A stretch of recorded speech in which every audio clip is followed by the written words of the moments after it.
Keir Starmer. Where is he leading Britain? Anyone following Keir Starmer's political journey might find themselves asking, why did he want to become Prime Minister in the first place? He sat loyally beside Jeremy Corbyn when many of his colleagues refused to do so, all in pursuit of leadership. To win over Labour members, he made bold promises, only to abandon them later and adopt new pledges better suited to his path toward power. He removed Corbyn and his allies, reshaped the party with ruthless efficiency, and positioned it for electoral success. But for what? For policies that burden pensioners and people with disabilities, while turning a blind eye to the plight of the Wasp women. For giving away fishing rights in the strategically significant Chagos Islands, and handing over billions in taxpayers' money with little to show for it. For pushing family-run farms to the brink, raising taxes, and drowning small businesses in red tape.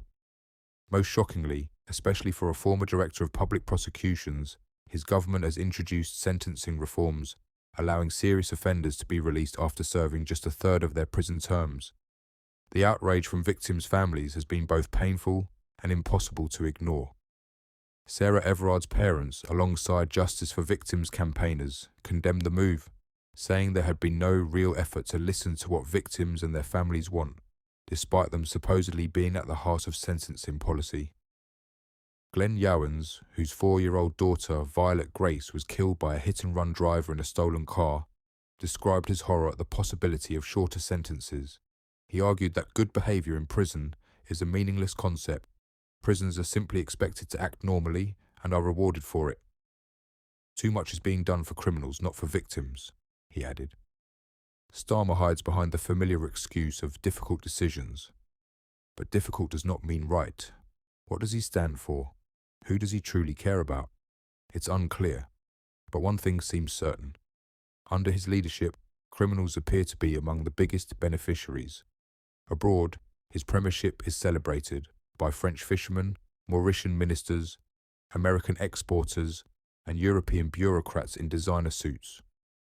At home, the winners include train drivers and radical junior doctors who are demanding even more after receiving a 22% pay rise last year.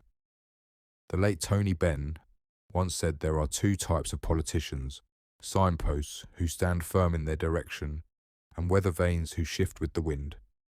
Starmer, it seems, is firmly in the latter camp. And finally, a word on the late Patrick O'Flynn, whose powerful political commentary is deeply missed. His death at just 59 is a loss not only to journalism, but to the national conversation.